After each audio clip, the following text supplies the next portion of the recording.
ke negerinya melalui jalan lain.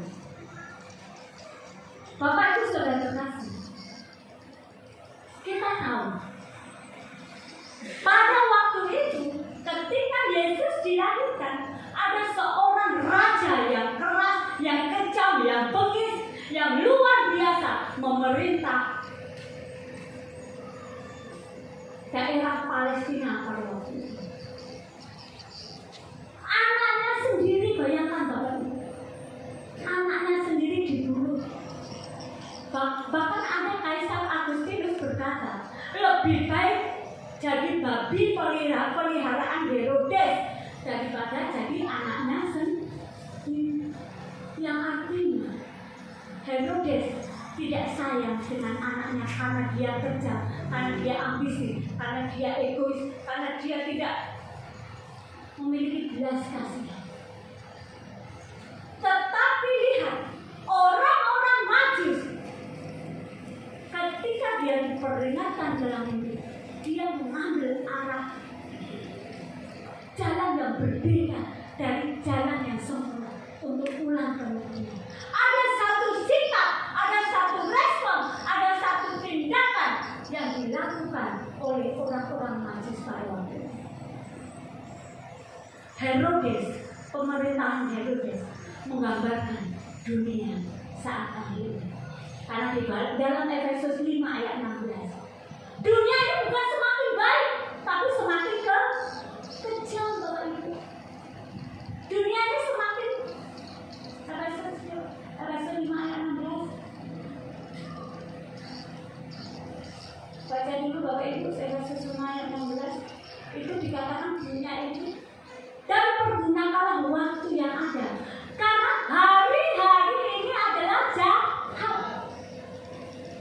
Memang di kita itu bukan apa yang Bapak Ibu pegang, tapi siapa yang memegang. HP, media sosial, tidak salah, karena itu sebenarnya untuk diciptakan mempermudah pekerjaan manusia. Tapi sekarang siapa yang memegang? Siapa yang mendoktrin hidup kita? Karena jujur 4-6 jam kita justru lebih menyukai mendengar kabar-kabar di sana daripada kita dengar firman Tuhan. Akhirnya itu mendoktrin pikiran kita. Akhirnya iman itu bukan sesuatu logika, tapi iman adalah tindakan dari perwujudan, tindakan dari keyakinan kita.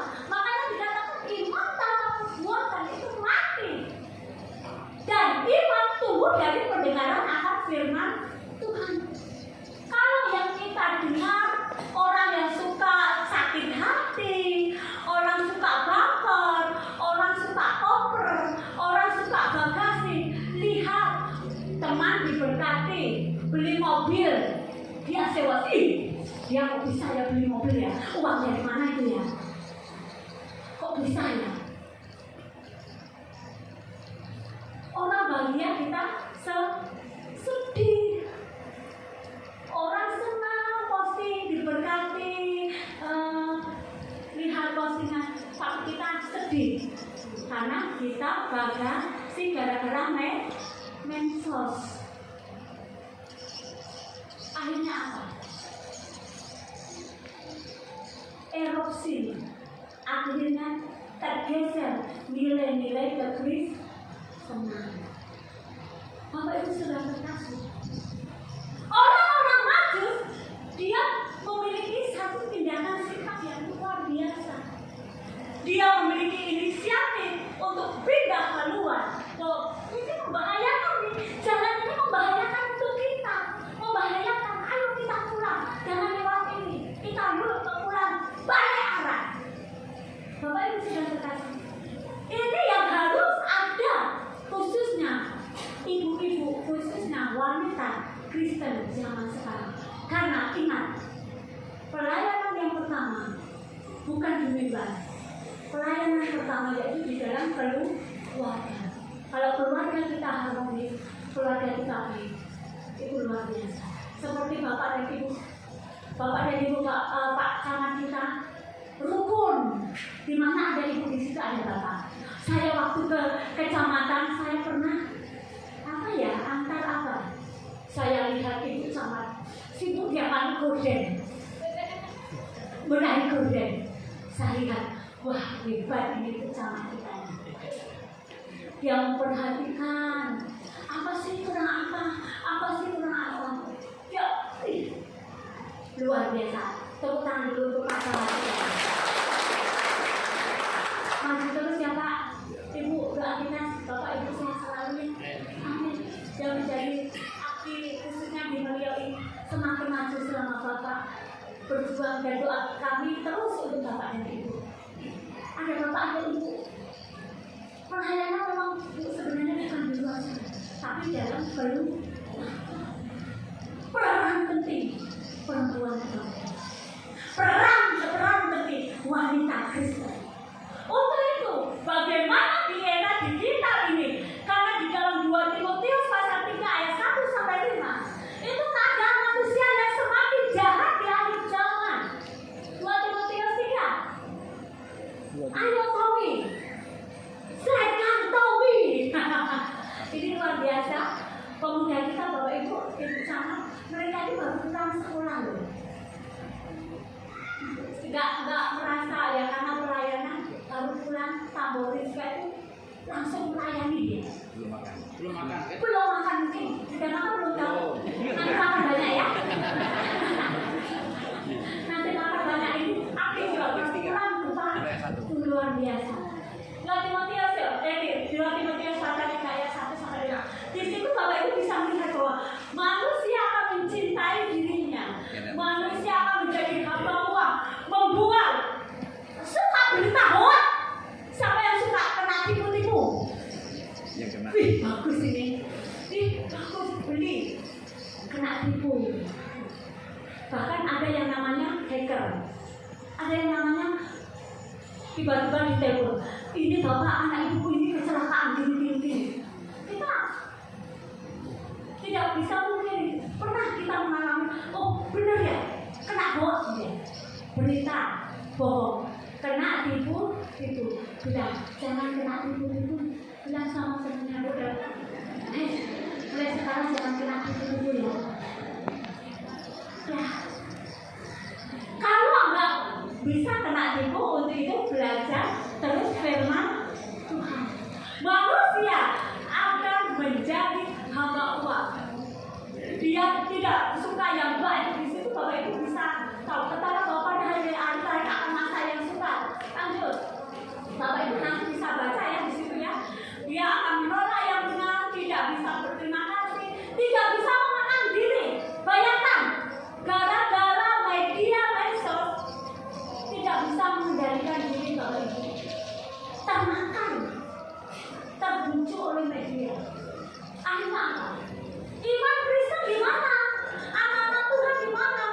Didikan juga anak-anak harus dibiarin. Daripada anakku nangis nih, HP nih. Aku jadi pengasuh. Repot. Biarin ada anak nangis, nih kasih HP. HP jadi pengasuh. Malas.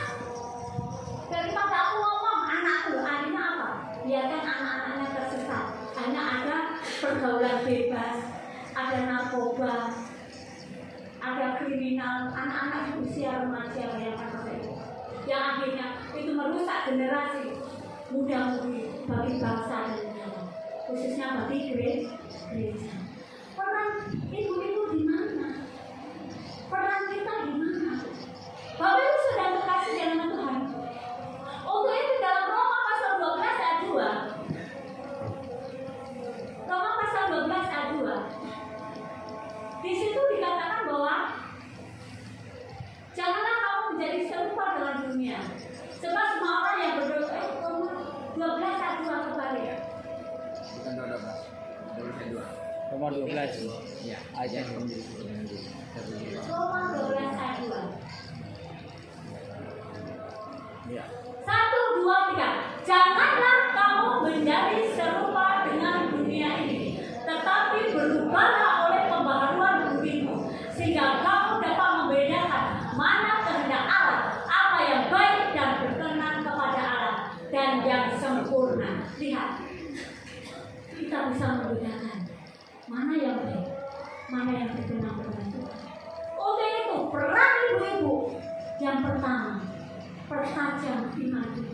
cintai hal-hal yang rohani daripada mencintai dunia maya. Ini banggaku. Berapa temanku Pak 1000 kau di mana di media maya. Temannya 1000 Pak. Tapi dengan keluarga, dengan jemaah, dengan tetangga malah nggak akur, nggak bertegur. Suka dunia maya temannya banyak, tapi di dunia nyata muka dengan muka toleh sana, toleh sini. Nah, bertobat ibu-ibu ya. Suka ngurupi, buat ini nih kerjaan ibu-ibu nih. Apa kerjaan ibu-ibu? Ngomong nanti suka ngomong. Bener kok, istri. Mulutnya kita suka ngurupi, ngomongin tetangga, ngomongin suami. Padahal kalau kita ngomongin suami, ngomongin kita juga loh Bapak Ibu. Saya ngomongin suami saya, nggak nyadar. Ibu ngomongin diri sendiri. Bener nggak? Suka ngomong hal-hal yang nggak benar. Untuk itu, cintai hal-hal yang benar. Cintai persekutuan dengan Tuhan. Lebih suka berdoa daripada ngomong dengan tetangga. Itu yang pertama. Kemudian yang kedua, miliki pendirian yang teguh. Eksistensi iman. Jangan mudah terpancing dengan hal-hal yang tidak benar. Ibu-ibu, jujur, kita ini mudah terpancing dengan hal-hal yang jatuh juga dengan mata. Orang punya apa, orang punya baju baru, orang punya ini, kita iri. Akhirnya apa? Sakit hati, suami diperas. Yang harusnya uang itu tuh diberikan beras, justru orang bilang nggak apa-apa, nggak ada beras. Yang penting nggak kalah gengsi ya. Nggak kalah gengsi Bapak Ibu. Beras nggak ada tuh, sayur nggak ada. Tapi beli sepatu, beli boleh nggak? Boleh. Memang sih benar. Suami minta apa saja buat suaminya kerja keras. Pak, ambilkan ini. Suaminya sih sebenarnya membuat suami semangat bekerja. Tapi yang nggak boleh, akhirnya apa? Salah menggunakan berkat. Malu. Dia punya baju baru, rambutnya diluruskan, rambutku keriting. Nggak model misalnya, nggak kaya. Padahal nggak ada uang misalnya. Kalau ada uang silahkan. Kalau memang mampu. Tapi karena eksistensi imannya tidak teguh. Anak-anak Tuhan, kedua, dia harus memiliki eksistensi imannya. Kemudian yang ketiga, tidak kehilangan orientasi hidup. Dengan media digital, orientasi kita jangan salah. Tujuan hidup kita jangan salah. Orang maju ketika dia tahu diperingatkan oleh Tuhan, dia kembali kepada jalan yang dikehendaki oleh Tuhan. Orientasi hidup orang-orang maju, dia mau datang menyembah Tuhan, bahkan mempersembahkan emas, kemenyan, dan mur, mempersembahkan yang terbaik dalam hidupnya. Bagaimana dengan kita, Bapak Ibu? Memang sih ada orang bilang banyak anak banyak rezeki. Saya dikasih Tuhan hanya satu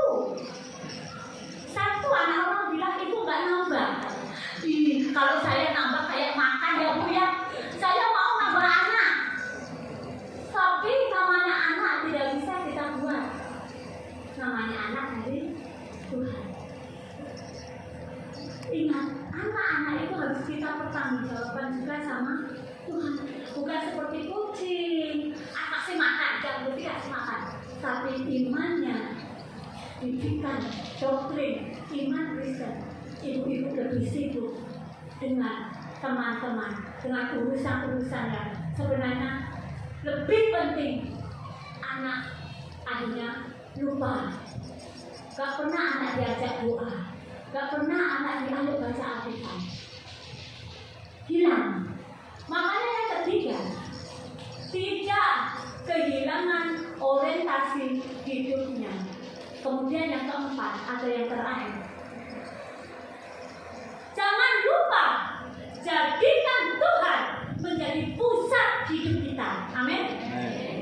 Kalau Facebookan, kalian jangan curhat dong di medsos. Aku lagi kesal, suamiku lagi gini. Tahu semua, dunia maya tahu. Curhat di Facebook. Lupa, lari sama Tuhan, nangis sama Tuhan. Tuhan, aku gini loh.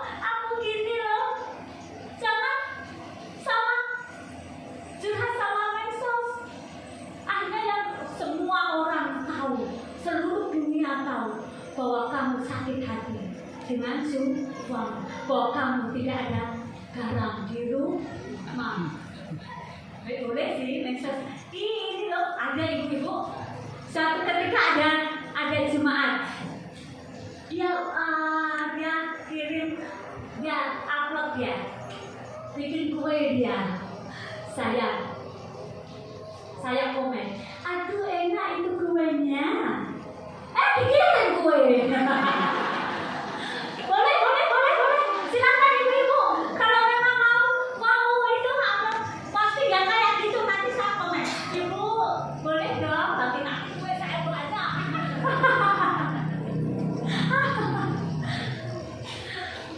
Senang sih. Memang boleh posting yang bahagia. Karena firman Tuhan juga di dalam Matius pasal 5, kita harus bersukacita juga dengan orang yang bersukacita, tapi kita juga berbahagialah orang yang memang bukan karena bahagia karena sesuatu sebenarnya, tapi yang maksudnya kita memang kalau orang bahagia ya kita memang ikut bahagia, benar nggak? Tapi yang salah akhirnya orientasi ibu-ibu salah. Bahkan yang parah, dia lebih mencintai dunia digital daripada keluarga dan pelayanan. Untuk itu, mari melalui subtema ini dengan semangat Natal kita tingkatkan kebersamaan dalam membangun iman. Amin. Saya percaya, mari bersama-sama kita perjuangkan iman kita. Dalam Roma pasal 12 ayat 2, janganlah kamu menjadi serupa dengan dunia ini, tetapi berubahlah oleh pembaharuan budimu, sehingga kita dapat membedakan mana kehendak Allah, mana yang baik, mana yang berkenan dan yang sempurna. Amin. Untuk firman Tuhan, mari kita berdoa. Saudara